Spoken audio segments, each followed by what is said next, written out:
Mesdames, Messieurs, bonjour, bonsoir. Bienvenue à l'épisode 19 de la saison 2 du H2H Academy Podcast.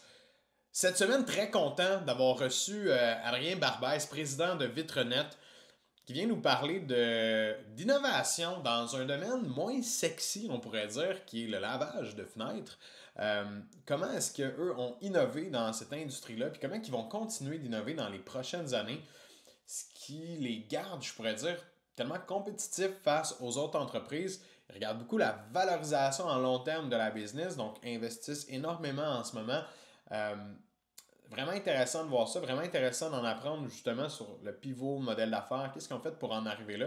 Bref, bravo à toute l'équipe de Vitrenet, bravo à vous, c'est vraiment le fun de voir ça.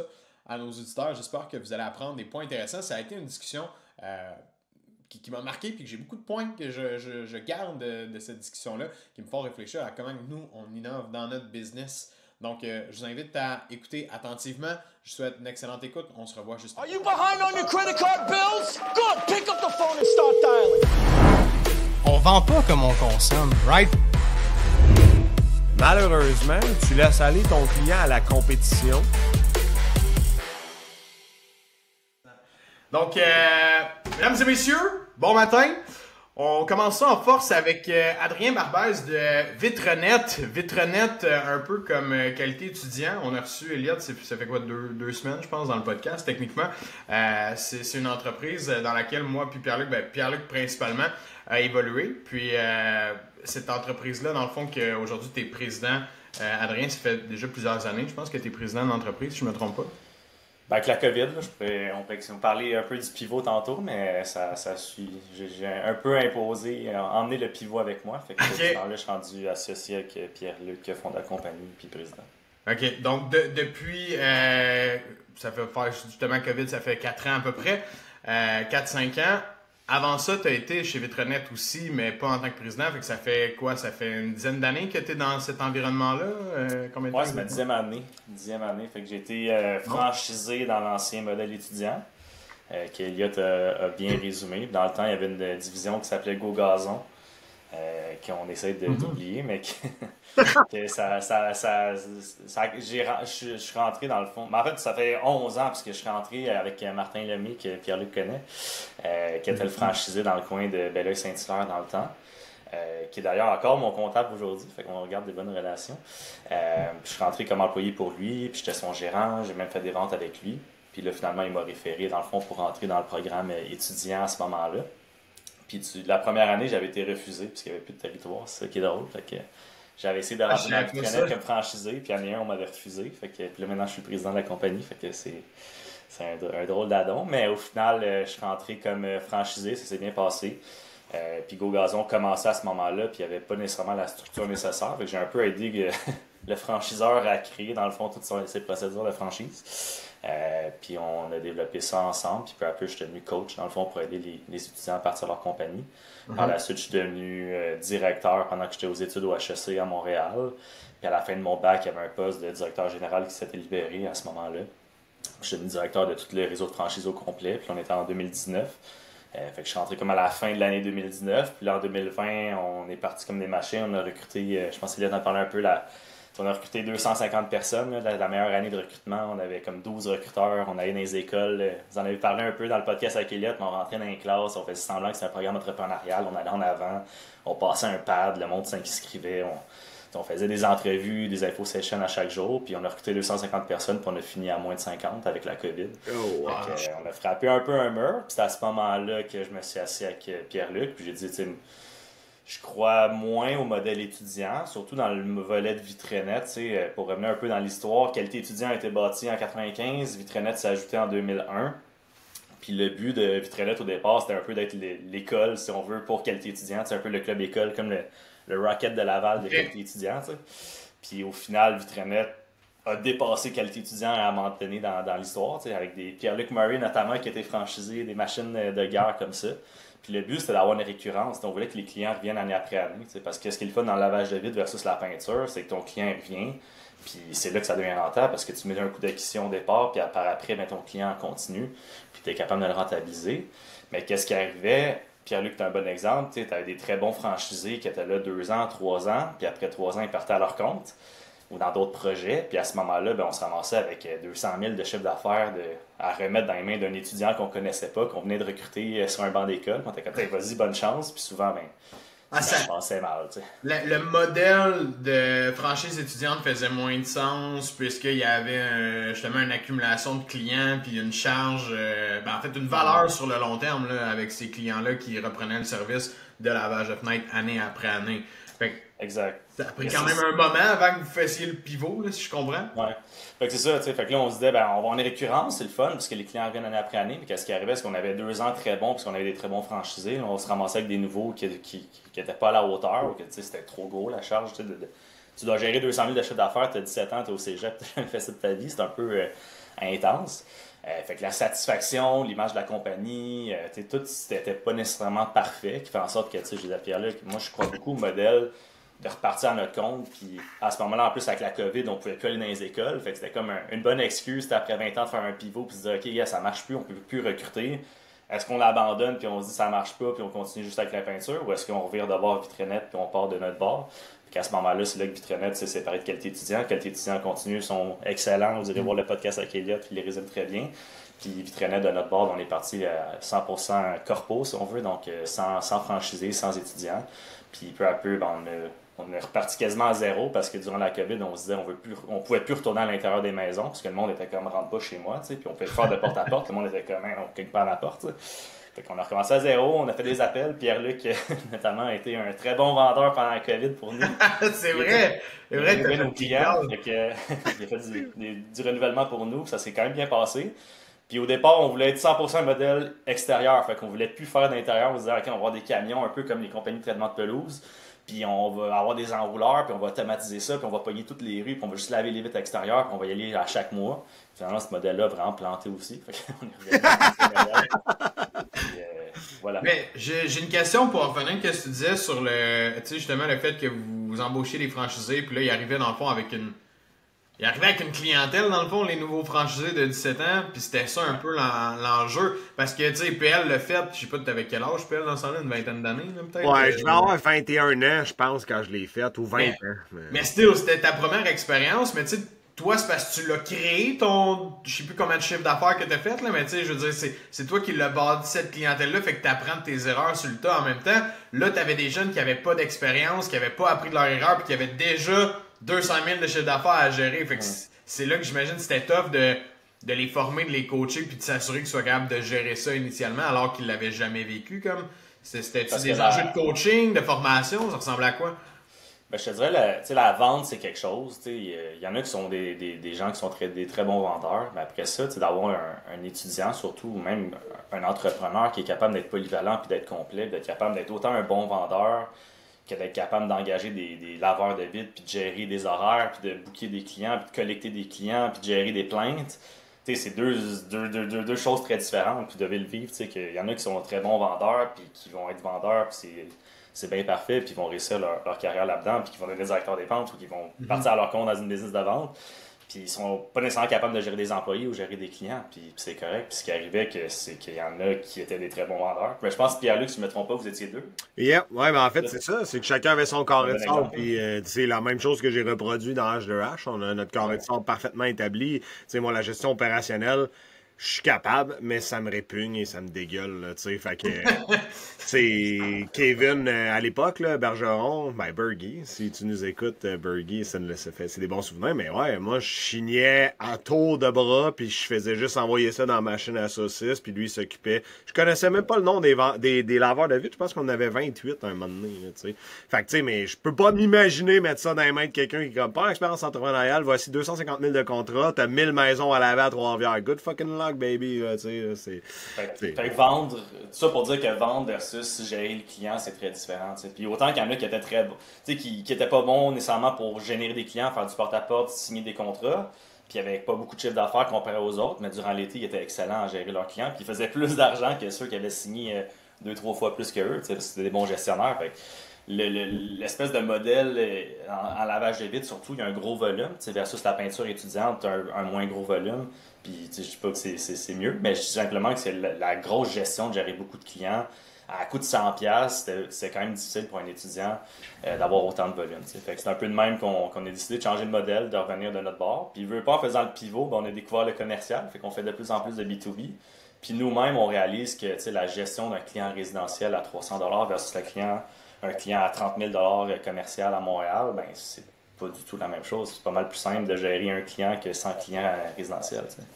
Fait que c'est un peu là qu'on est rendu. Dans on a dévié de la question initiale. Mais... Ouais, ben, c'est pas grave, on divague tout le temps. Moi, j'ai une question par rapport justement. Là, vous avez fait le pivot, vous vous êtes vraiment restructuré à l'interne, fait que c'est vos vendeurs, c'est votre équipe de production, puis justement, vous n'avez pas plus de franchisés, là, bien évidemment. Ce qui vous a permis de rentrer le commercial, c'est quoi l'apport commercial versus résidentiel en ce moment? Comment vous faites pour départager vos objectifs comme ça? Parce que c'est quand même deux business différents, j'imagine, ou est-ce que le modèle d'affaires n'est pas le même, les rentabilités sont pas les mêmes nécessairement, le système d'acquisition de clients n'est pas pareil non plus. Comment vous gérez ça? Ben, pour revenir à combien, c'est quoi la différence? On est parti c'est en 2020 là, qu'on a fait le gros pivot. Puis à ce moment-là, on était 99% résidentiel. Je sais pas si Pierre-Luc, tu as des clients commerciaux, mais c'était très rare. Ou sinon, c'était des garderies, des CPE, des petites affaires. C'était rare que les franchisés allaient chercher des clients commerciaux. Puis c'était pas du tout dans notre culture. Fait que nous, on est une business de B2C. On est habitué avec le B2C, on est habitué avec le Google Ads, puis on est habitué avec le porte-à-porte. Puis le fait d'acquérir un client commercial, c'est complètement différent. Puis au départ, comme j'ai dit, on est passé d'un modèle 99% résidentiel à aujourd'hui, on est pas mal 75% commercial. On a fait un flip vraiment de A à Z, puis on est passé d'un modèle B2C à un modèle de plus en plus B2B. Le résidentiel reste encore très important parce que niveau cash flow, le commercial, c'est un peu plus difficile. Les gens payent en 30, 40, 50, 60, des fois ils tirent jusqu'à 90 jours, 120 jours. Versus le résidentiel, on prend un dépôt. Tous nos clients ils ont un dépôt dès le départ, puis il n'y a aucun client qu'on considère signé s'il ne nous a pas donné un dépôt. Puis une fois que la job est finie, la carte de crédit dans le système, puis on bill la minute même qu'on est parti de chez le client, qui fait en sorte que un client résidentiel nous permet un peu de survivre au niveau du cash flow versus le commercial. Donc on les garde, c'est important.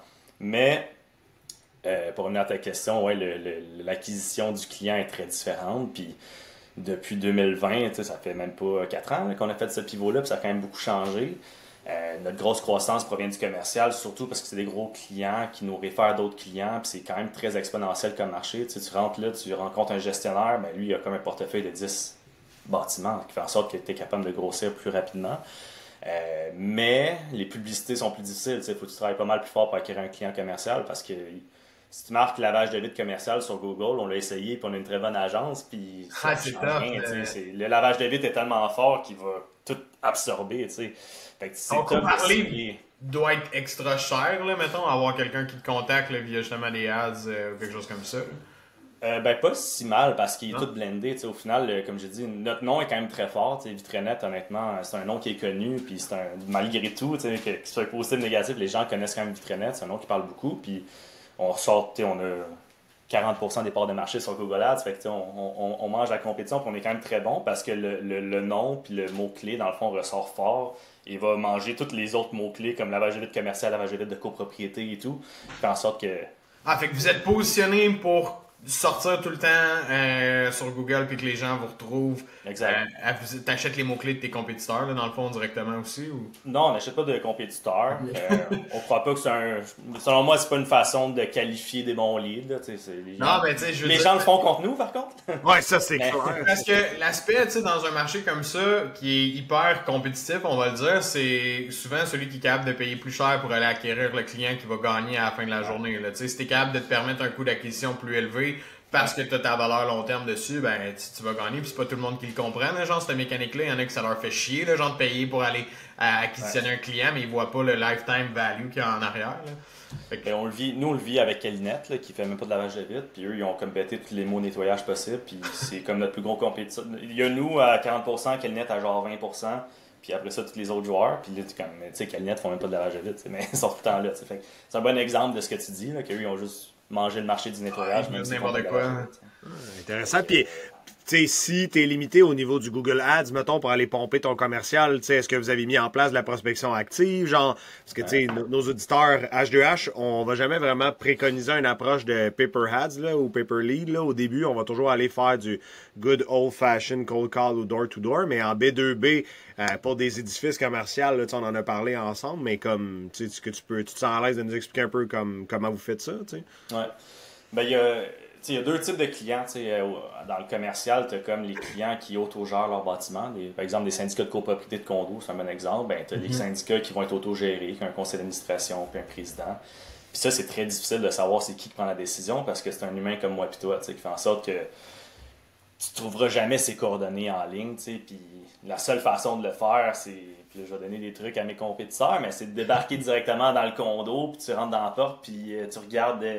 S'il y a un numéro de téléphone quelque part, une plaquette marquée qui est concierge avec le numéro de téléphone, puis là, tu essaies de trouver c'est qui la personne. Ou sinon, tu vas sur le téléphone, puis tu pèses sur le 0, puis tu sais que le 0, ben, absolument, c'est le gestionnaire du bâtiment. Fait que c'est une approche très, très longue et complexe. Ouais, mais tes compétiteurs feront pas ça.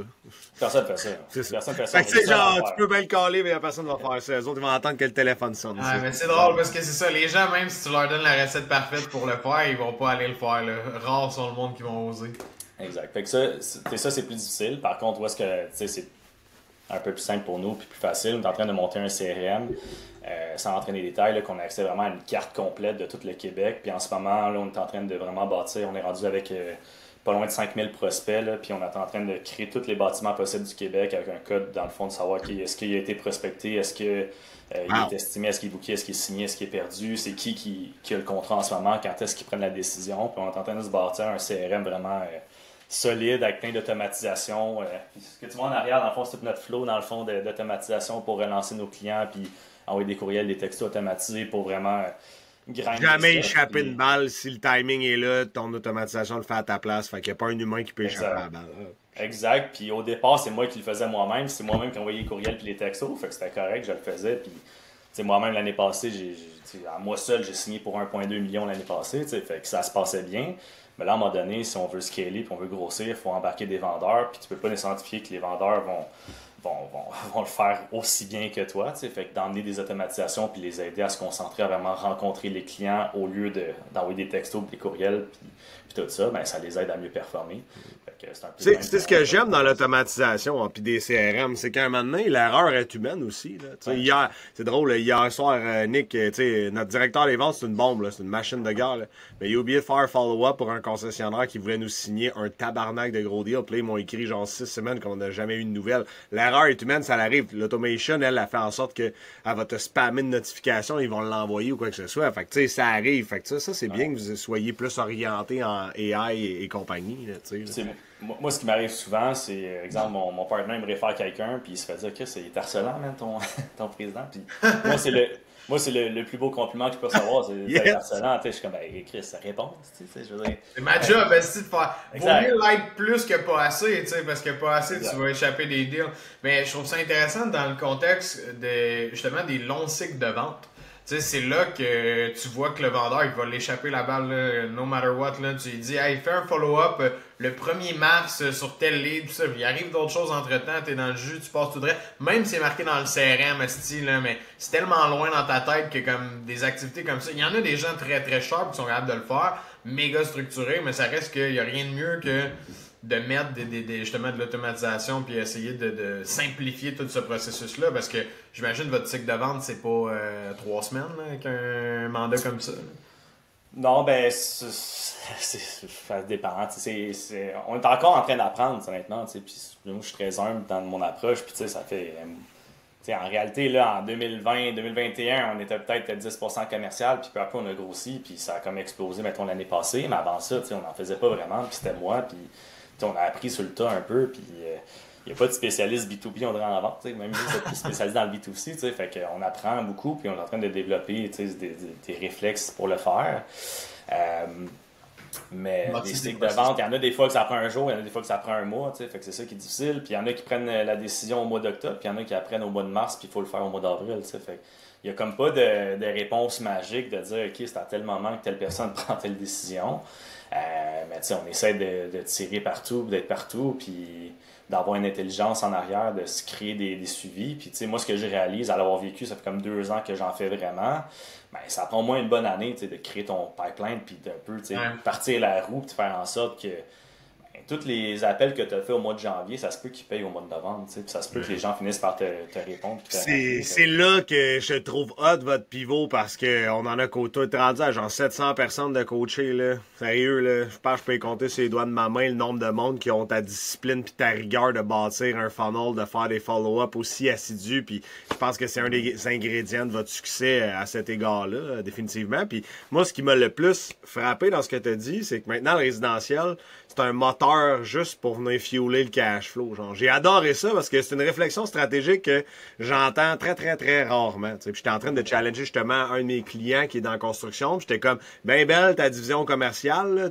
mais comme, c'est dur sur le cash flow un peu. Puis dans la construction, des fois, je vois du 180 jours pour payer. Comme tabarnak, t'as tous des gars de décret qui sont payés depuis 180 jours. T'as pas reçu ton cash encore. Pas de marge de crédit. Ça prend un sacrement de marge de crédit pour pouvoir la rouler, tu sais. Fait que j'ai trouvé ça vraiment intéressant que tu dises, ben moi, je me fuel le cash flow à partir du résidentiel. Je pense que ça va inspirer beaucoup de gens soit à prendre peut-être un pivot dans peu importe la business vers le commercial, mais au moins de conserver une part de marché qui est plus accessible puis qui paye vite, là, tu sais. C'est une game très différente, tu sais. Nous, dans une industrie qui n'a pas beaucoup de barrières à l'entrée, tu sais, il y a beaucoup de...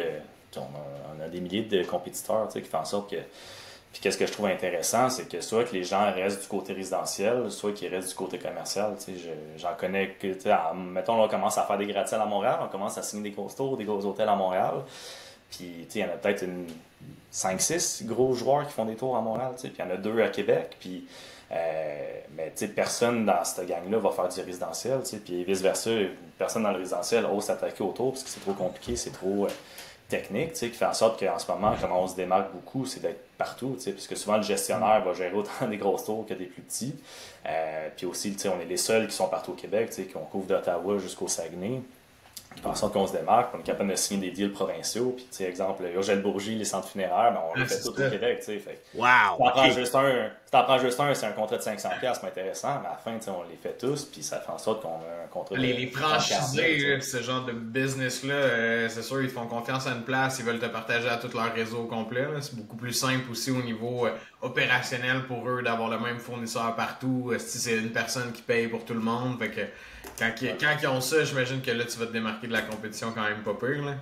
Exact. Ben, c'est une bonne façon de le faire. Puis aussi, dans les techniques qu'on utilise, ce qui marque en arrière, ce qui est notre but, là, c'est d'être des disrupteurs dans notre industrie. Là, on veut révolutionner l'industrie avec l'innovation. On met tout le temps autant dans nos valeurs que dans notre stratégie. L'innovation est de mise de l'avant. Puis notre but, là, dans 10 ans, c'est d'avoir 50% de nos opérations robotisées. On ne sait pas comment on va y arriver, mais on veut le faire. C'est un peu vraiment notre BI, puis c'est notre façon de faire, puis c'est notre vision de le faire. Puis à chaque meeting, on essaie de voir c'est quoi les nouvelles technologies, on essaie de voir c'est quoi les brevets qui ont en ce moment de lavage de vitre qu'on peut s'influencer ou qu'on peut aller peut-être demander. Puis on essaie de voir comment on peut remplacer un peu tout ce qui est remplaçable au final par les automatisations pour vraiment se concentrer notre énergie, notre temps, puis notre argent surtout sur des relations humaines. Puis autant au niveau de la vente, on veut parler avec les gens, les rencontrer sur le terrain, plus que d'envoyer des suivis par texto, que je préfère aller rencontrer un client pour s'assurer que la job est bien faite que de laver la vitre en tant que tel. Fait que c'est vraiment ce qu'on essaie de pousser.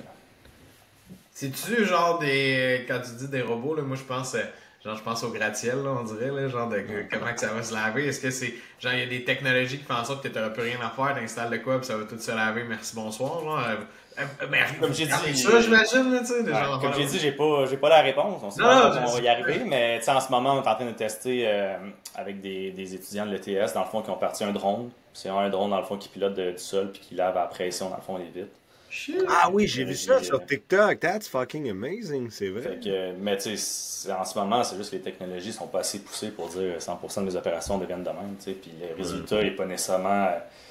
Le qualité-prix est peut-être pas assez intéressant versus ce qu'on est capable d'aller chercher avec un Cordis, mettons un homme araignée en rappel, qui va faire un service A1 qui va être 100% parfait. Fait que c'est pas encore à point, mais on sait qu'on va aller vers là. Fait qu'après ça, on sait pas un homme araignée, genre.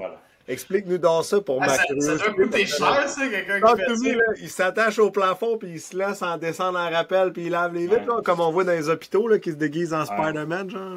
Là. Peut-être ça, en ce moment, on a 4 niveaux de lavage, si on veut. Tu as le lavage à l'eau pure, que toi, tu n'as jamais connu non plus, Pierre-Luc. Puis ça, c'est venu un peu dans notre changement de modèle d'affaires. C'est une nouvelle technologie qui arrivait, très populaire aux États-Unis, dans l'Ouest canadien. Dans le fond, c'est une perche en carbone, très légère, qui va jusqu'à 6 étages de haut. Puis dans le fond, on vient purifier l'eau. Fait qu'on fait une osmose inverse. Vous irez voir l'année passée à l'émission Vos Affaires, puis on l'explique très bien sur notre site, là, sans rentrer dans les détails. Mais en gros, tu te connectes à l'aqueduc, tu viens purifier l'eau, tu enlèves les sels minéraux. Un peu, souvent chez vous, tu as un puits, là, fait que tu fais une osmose inverse, tu viens filtrer l'eau. Puis l'eau qui sort, c'est de l'eau pure à 100%. Puis on vient frotter la fenêtre dans le fond avec la perche jusqu'à 6 étages de haut, les 2 pieds au sol. On vient rincer, on laisse sécher, puis ça laisse pas de traces. T'sais. Fait que ça, c'est de 0 à 6, on utilise cette technologie-là. Après ça, je te dirais de 6 à 10, on va avoir des nacelles. Fait qu'on monte dans une nacelle, puis on utilise quand même cette technologie-là, mais on fait juste ça monter dans le fond pour aller plus haut. Puis après ça, 10 étages et plus, c'est là que souvent on utilise des cordistes. Puis ouais, c'est comme tu dis, c'est des hommes araignées, fait que c'est des gars d'escalade, souvent de base. Eux, ils peuvent s'attacher dans le fond sur n'importe quel toit. Donc tant que c'est un élément structurel, dans le fond, qui est sur le bâtiment, ou tout ce qui est 5 fois le poids d'un humain, fait qu'un humain, c'est pas si lourd, c'est mettons 1000 livres maximum qu'il faut que tu supportes. Fait que toutes les airs climatisés et tout, on est capable de s'attacher là-dessus. Puis un bon exemple, cette semaine, on a signé un gros hôtel à côté, sans le nommer, là, pas loin du Centre Bell à Montréal. Puis eux, dans le fond, sur le toit, il y avait une swing, là, qui est une espèce de gros système que comme tu vois dans les films, là, qui baisse, mais le système sur le toit il était brisé. Puis ça coûte 500 000 à 1 million de réparer. Fait qu'eux, ils se sont dit, tu m'emmènes une solution que tu peux t'attacher directement à ces rails puis descendre, puis j'ai chauffe 500 000, mais avant que je rentabilise, ça va être long, là. t'enlèves souvent avant que ça me coûte dans le fond ce que ça m'aurait coûté pour remplacer la machine. Fait que même si c'est un peu plus cher, souvent dans ce genre de situation. Ben, il y avait une bonne douleur, en tout cas, pour rentrer ton deal. Ouais, c'est ça, c'est vrai, à ça je pensais moi aussi. 100 000 de coûts directs ou ouais. Ouais. Fait que c'est un peu là qu'on est rendu. Puis là, finalement, la 4e étape, c'est les drones, là, qui est comme le futur qu'on essaie de tester. Puis tu sais, ça. Mais pour le moment, c'est mettons jusqu'à 10 étages maximum, puis c'est plus pour des bâtiments qui sont difficiles d'accès ou que tu peux pas nécessairement t'attacher. Mais tu sais, c'est un peu le même concept que aller faire laver ton char dans un lavage automatique versus le faire laver à main, c'est pas le même résultat. Ouais. C'est un peu la même chose dans le fond à ce niveau-là présentement, mais ça s'en vient. Puis tu sais, notre but, comme je dis, je sais pas comment on va y arriver, puis peut-être qu'il va falloir investir là-dedans, puis tu sais, développer des recherches avec l'ETS ou whatever, mais tu sais, notre but, c'est que dans 10 ans, 50% des opérations soient robotisées.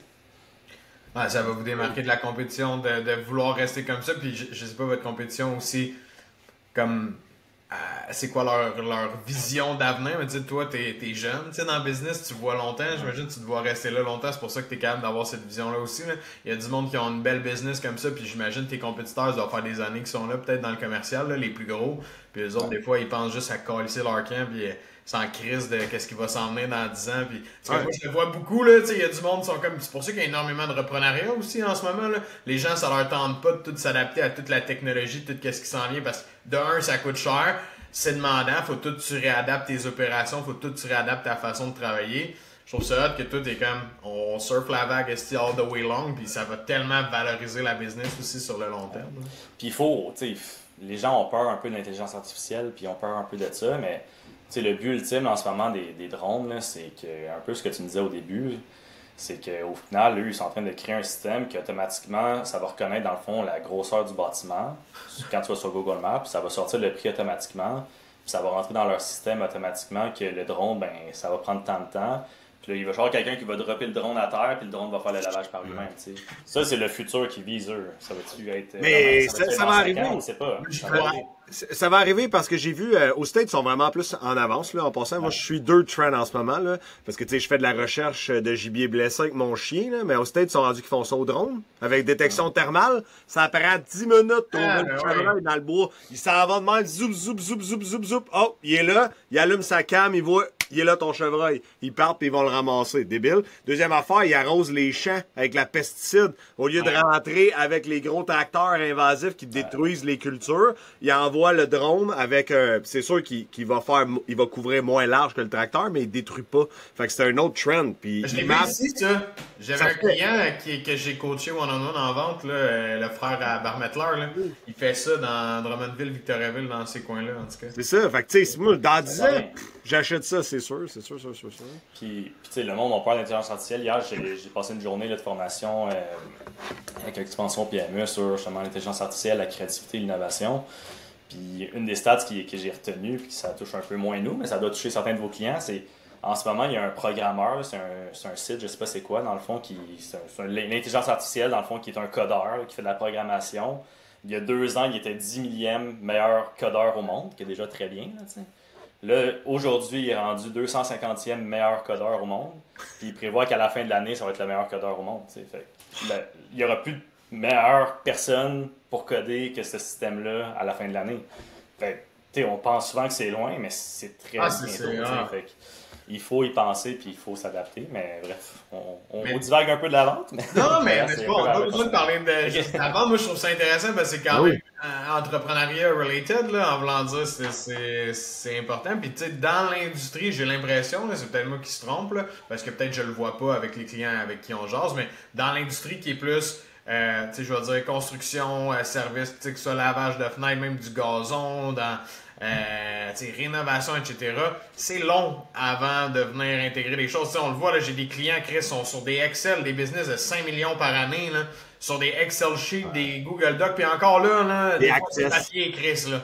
Mais tu sais, c'est vrai, mais c'est parce qu'on dirait que plus de réticence au changement, c'est un genre d'industrie plus fermé des fois, qui est conservateur, puis genre, je pense que les business comme vous, qui êtes ultra innovant, puis qui voyez vraiment plus ce côté-là, justement, dans 5, 6, 7, 10 ans, il va y avoir une astuce différence, puis comme il va y avoir un clash, là, les business comme ça qui seront plus capables de fonctionner parce que ils n'auront pas le edge, ils n'auront pas l'intelligence artificielle, ils vont payer trop de staff, ils n'auront pas la technologie derrière.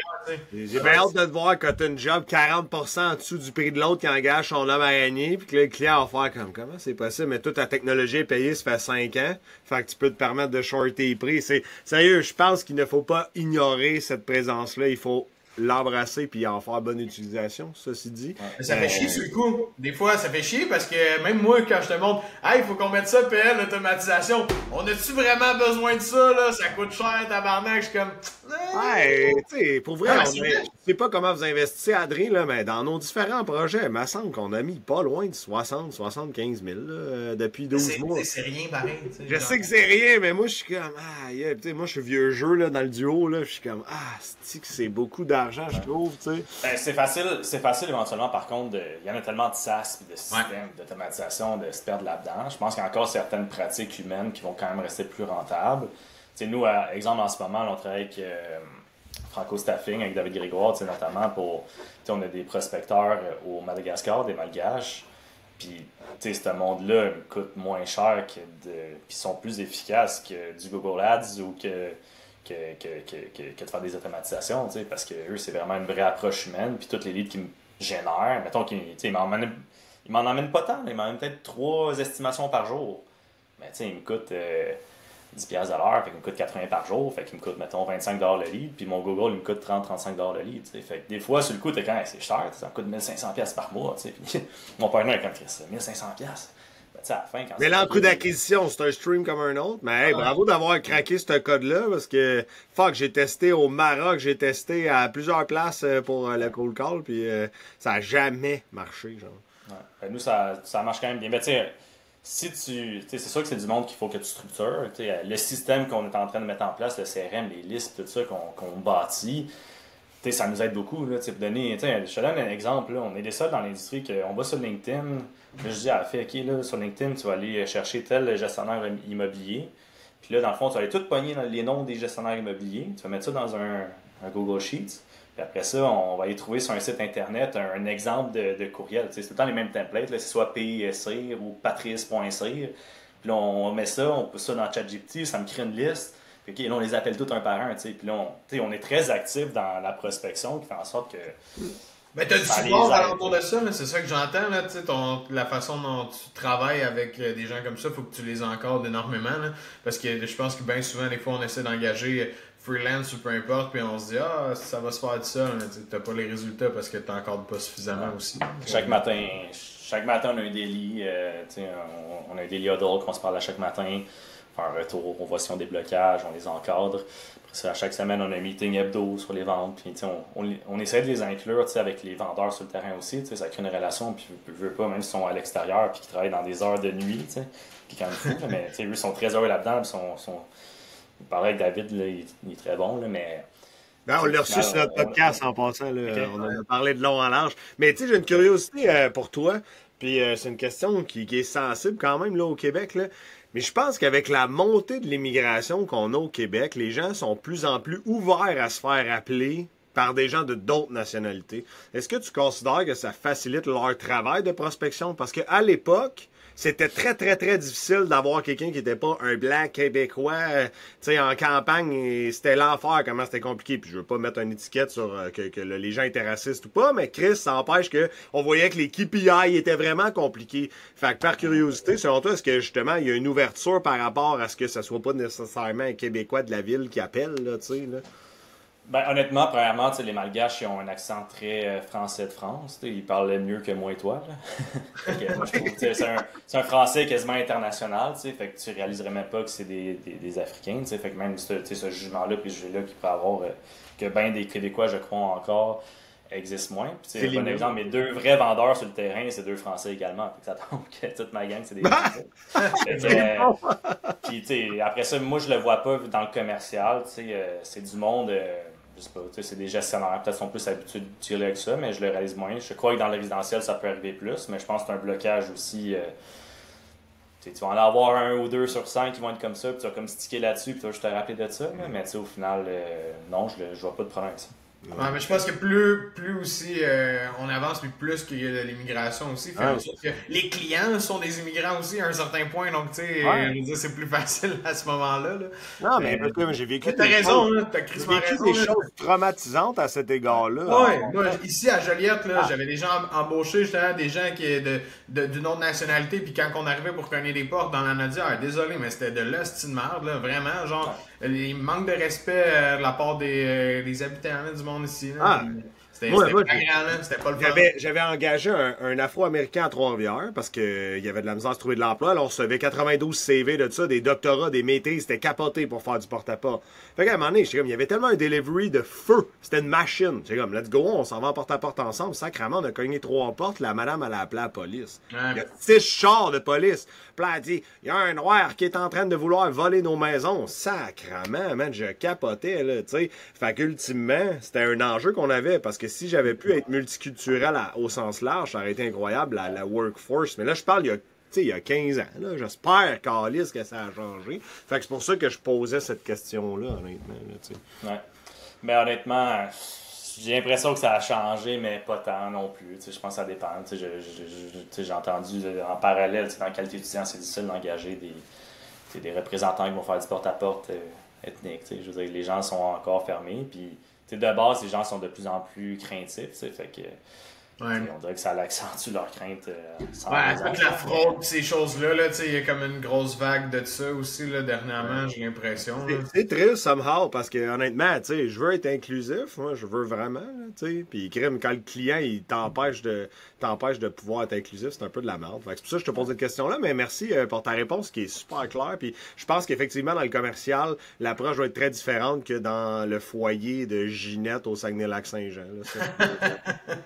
Je pense que c'est puis pour revenir à ce que Nick disait, effectivement, dans une industrie qui est très traditionnelle, c'est pas nécessairement qu'ils sont conservateurs, je pense que c'est très traditionnel. Puis, il y a des grosses business là, que je connais qui sont des gros leaders dans certaines villes qui refusent de faire de l'oper, puis qu'eux, ils s'en servent un peu comme marketing. Quand il y a l'oper, c'est de la merde, mais c'est pas vrai. Je veux dire, ça dépend comment tu l'utilises. Puis, c'est pas mal plus sécuritaire que de monter en haut d'une 40 pieds dans une échelle. Là, je veux dire, c'est horriblement dangereux. Là, je veux dire, puis, on est chanceux qu'il n'y ait jamais arrivé de tant d'accidents, mais c'est pas mal plus sécuritaire. Puis c'est rendu une de nos valeurs principales aussi, la sécurité. Fait que ça nous pousse à développer ce genre de technologie-là. Mais j'ai l'impression aussi qu'eux, ils peuvent continuer à surfer. Tu te demandes un peu, j'ai l'impression qu'ils continuent à surfer, parce qu'il y a aussi des gestionnaires un peu vieux jeu, un peu avec la vieille mentalité, qu'eux autres, ils refusent d'avoir ce genre de technologie-là. Où souvent, ce que j'entends, c'est qu'ils ont eu une mauvaise expérience, puis là, ils généralisent que c'est de la merde, ça marche pas, mais c'est comment la compagnie ne savait pas l'utiliser. Fait que j'ai l'impression qu'éventuellement, quand cette espèce de vague-là de personnes vont prendre leur retraite, ben ça va ouvrir. Puis les nouveaux gestionnaires sont pas mal plus ouverts à ce genre d'innovation-là, de technologie-là. Puis quand tu leur en parles, si ils ont jamais entendu, vous avez jamais entendu parler de ça, puis vous venez un peu du domaine. Fait que les gens connaissent tout pas ça, fait qu'ils sont vraiment impressionnés. Puis on passe à la TV Nouvelle, on passe, tout le monde va en parler, tout le monde est impressionné de ça. Ouais.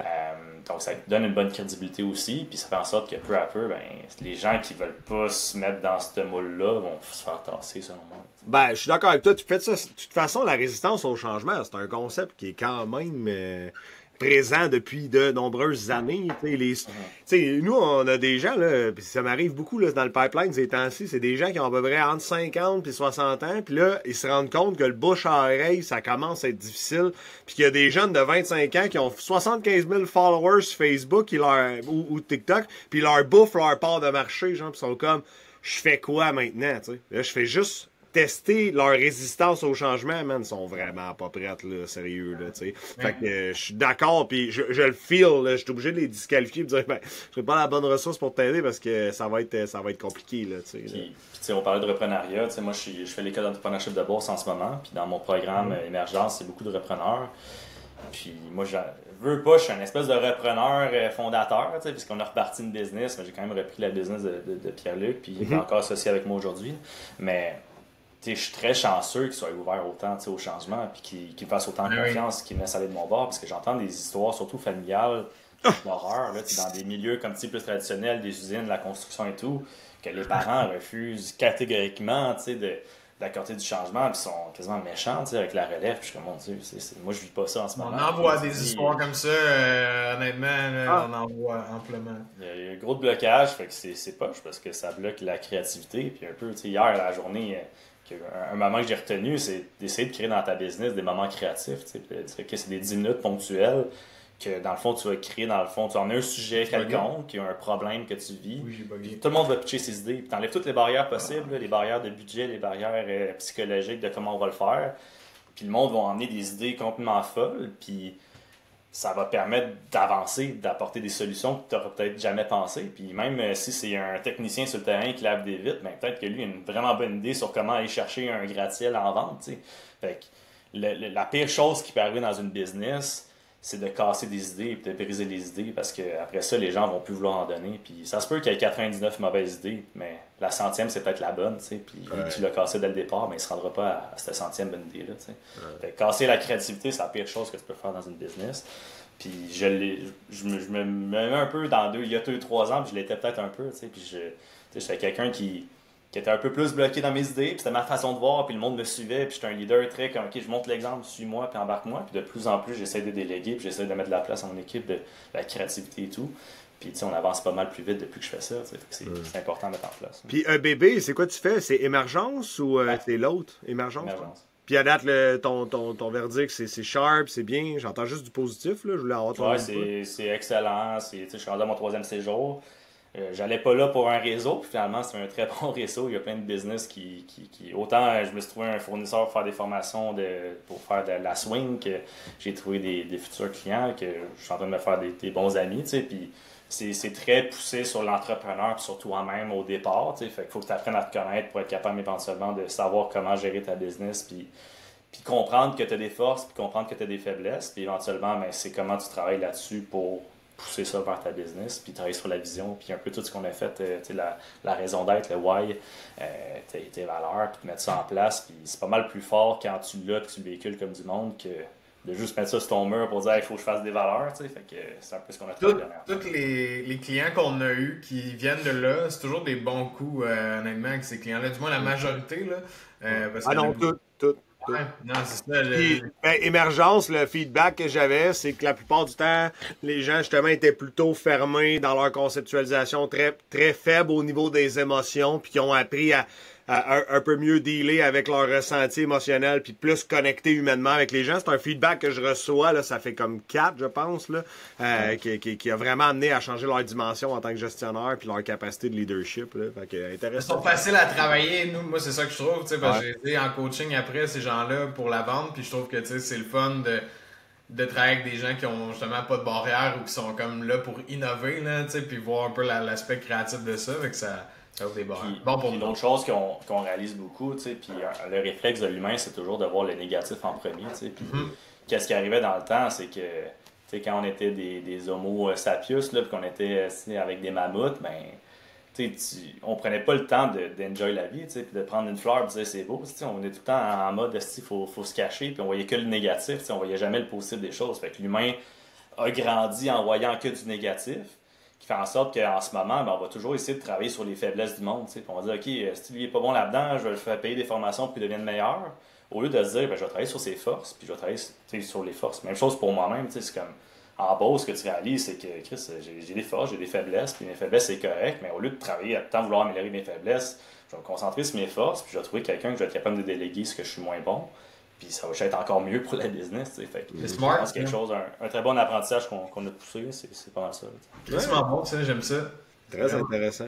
Puis, ça fait partie aussi de la saison 2 de se questionner sur comment l'entrepreneur vit sa vie au travers de ça. Là, je vais te poser une question parce que là, tu vas vivre ça. Est-ce que tu as un plan de match là, pour anticiper la vie de parentalité et entrepreneuriat parce que c'est un sacrément de bon challenge? Là. Ouais. Tu fais un plan ou tu te laisses aller au gré du vent? Je pense pas que cette réponse-là, c'est celle-là. Mais... Ben, honnêtement, la beauté, c'est qu'en ce moment, nous, on est 100% en télétravail, fait que ça amène beaucoup de positifs, comme tu dois le vivre. On n'a pas nécessairement de bureau, puis le fait d'être ton propre boss, ça m'a amené beaucoup à savoir comment travailler par bloc, puis je suis capable de quand même bien structurer mon horaire, puis j'ai pas manqué aucun rendez-vous de grossesse avec ma blonde, puis j'étais tout le temps là, puis je pense que c'est ça le plus important. Après ça, je crois me prendre 2 semaines en ce moment, parce que nous, on a une saisonnalité, puis le gros de notre saison arrive, puis prendre le reste de ma paternité plus tard. Mais je veux être quelqu'un de présent, mais je sais que je vais être capable de l'être. J'ai pas, honnêtement, j'ai pas de plan, mais je me dis, je pense que c'est normal, je sais pas. Je me dis. C'est beaucoup de nouveautés. C'est ça, j'ai jamais vécu. Fait que, mais dans ma vie, toutes les fois que je me suis ramassé à quelque chose que je savais pas comment faire, je me suis bien sorti. Fait que je suis pas inquiet, puis je vais faire un plan éventuellement selon comment ça se passe.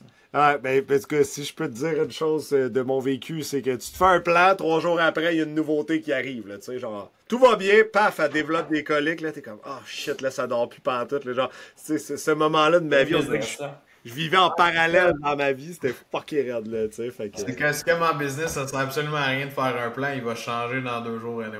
Ouais, je pense que c'est d'être flexible, là. Ben, la beauté là-dedans, c'est que j'ai une très bonne équipe qui est très autonome, puis qu'ils ont chacun leur spécialité. Puis pendant la paternité, j'ai quelqu'un qui va reprendre les tâches que j'avais. Fait que, même si je devais partir, par exemple, 6 mois, ben, la business continuerait à rouler, puis on ferait quand même les objectifs de l'année. Fait que je suis pas inquiet. Je le ferai pas pour pas les mettre dans la merde, puis pour continuer la croissance. Mais au final, je suis très confiant envers mon équipe qui est excellente. Fait que ça me stresse pas. All right. Sharp. Hey, Adri, merci pour ça. Merci pour ta participation sur le podcast. Pour clore tout ça, aujourd'hui, j'aurais 2 petites questions. J'ai préparé des ça ou ça. Puis là, si jamais t'en as d'autres qui te viennent en tête, je t'invite à faire ça. Fait que c'est très simple, t'as 2 choix. Fait que ça ou ça, doubler le chiffre d'affaires de ta business sans faire aucune marge de profit ou stagner pendant 5 ans, mais en faisant 20% de marge nette à chaque année. Qu'est-ce qu'il y a mieux? Ben, nous, honnêtement, on est entre les deux. On est une business profitable puis on double à chaque année. Fait que c'est comme toi par répondre. T'as pas d'autre choix, là. T'as pas Choisir. Croissance ou dividende, genre. Ouais, ben, je dirais que la croissance, tout simplement parce qu'éventuellement, ça va finir par payer. Par contre, pas à n'importe quel prix. C'est mon astérix. En ce moment, chaque année, on double, un peu comme je te disais, puis on est dans la grosse croissance présentement, puis malgré tout, on fait une très bonne marge de profit. Fait que c'est faisable de faire les deux aussi, puis faire attention de... Je me demande souvent comment certains compétiteurs font pour bêter certains jobs, puis être la moitié du prix qu'on est. Ouais. Puis de faire du profit, mais fait que, tu pour dire que, nous, on est capable de croître 2 fois plus en ayant des bons prix, puis malgré tout, en ayant des bonnes marges, fait que c'est faisable de faire les deux. C'est là aussi que l'innovation, puis d'être bien structuré, d'avoir des bonnes opérations, ça fait une petite différence à la fin de la journée. Ok, j'en ai un autre pour toi, un dernier. Perdre ton meilleur employé ou perdre tes 10 plus gros clients? Ben, tu sais, on est une machine de vente, fait que je dirais perdre mes 10 plus gros clients. Je suis pas inquiet qu'on va pouvoir aller les rechercher. Puis, ça dit qu'un employé, je sais plus c'est quoi la stat exacte, là, mais un employé vaut 80 fois. Je sais plus comment ça vaut, là, mais il y a une stat quelque part que je connais plus.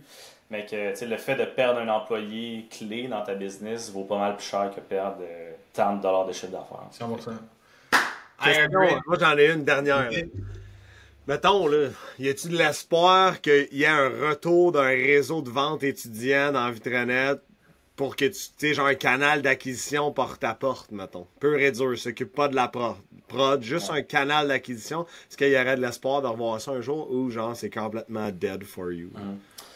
Ben, il y aurait un potentiel d'avoir peut-être des franchises plus adultes. Fait que je divise un peu ta question, peut-être pour des régions plus éloignées, par exemple au Saguenay, je sais pas, à Ottawa, etc., qu'on veut développer. Dans notre BIAG, notre modèle 10 ans, on veut aussi être dans 5 États / provinces dans 10 ans. C'était ma prochaine question, ça irait pas. Fait qu'on va aller vers, notre but c'est d'aller vers la Floride, vers le sud, puis être capable d'avoir casser un peu cette saisonnalité-là qu'on vit en ce moment, d'être capable de rouler à l'année. Fait que c'est un peu notre but dans le futur. Côté étudiant, la réalité, c'est qu'on est quand même encore jeune et dynamique. Sans avoir des étudiants, on réalise que notre crowd d'employés qu'on cherche, c'est plus nécessairement que des étudiants, c'est plus du monde qui sont quand même jeunes, qui sont dynamiques, qui ont un mindset d'entrepreneuriat, qui veulent être des entrepreneurs, mais qui ont besoin quand même d'avoir une structure. Des entrepreneurs au final. Puis, chacun de mes membres de ma direction dans mon équipe, c'est leur business à eux. C'est leur base de clients, ou c'est leur base d'employés, c'est leur budget, puis chacun le respecte comme ça. Fait on garde un peu ce mindset-là de franchise étudiante sans le vouloir, sans dire que c'est des franchises. C'est quand même la culture, je pense, là, ce point-là, Ouais. l'aspect culture entrepreneuriale pour tout le monde, c'est resté ancré. Puis, mes vendeurs commerciaux, c'est un peu ça. C'est deux jeunes très excellents, puis ils ont leur territoire à eux. Fait que ça revient un peu à ça, puis on veut plus le reproduire vraiment pour tout le commercial au Québec. Puis l'autre question, c'est le porte-à-porte résidentiel. Je crois que c'est encore excellent. Elliot l'a très bien résumé, puis c'est un modèle très très bon, mais il faut que tu aies un bon leader à la tête qui, un peu à la Elliot, qui n'aura pas peur d'aller cogner à des portes puis tout casser. Fait que j'attends qu'Elliot me réfère à une ancienne qualité. C'est bon! Ouais, ben, merci d'être venu sur notre podcast, Adri. On vous souhaite énormément de succès dans les prochaines années. Continuez votre croissance fulgurante. C'est très inspirant de vous voir aller. Puis moi, ben, ça me rappelle toujours des souvenirs de quand je vois vos trucks qui passent sur l'autoroute ou que je vous vois partout. Fait que, non, je sais pas, c'est vraiment hâte à voir aller. Merci beaucoup. Merci, Adri. J'espère que vous avez apprécié le retour à cette formule one-on-one avec moi puis PL, où est-ce que on est peut-être un peu plus cru, plus dans le sujet, plus dans les enjeux de vente. On a beaucoup d'épisodes qui s'en viennent comme ça. Stay tuned, reste abonné bien sûr, si tu ne veux pas les manquer. Beaucoup d'épisodes qui s'en viennent sur des trucs concrets dans la vente comme ça. J'espère que vous allez apprécier. Merci de nous suivre sur les réseaux sociaux, de partager nos épisodes, de partager notre contenu. Ça nous permet de se faire connaître, bien évidemment, mais aussi d'aider d'autres gens avec leurs enjeux de vente, qui est notre objectif numéro 1. Donc sur ce, mesdames, messieurs, entrepreneurs, vendeurs, closers, merci d'être là. On se revoit dans un prochain épisode.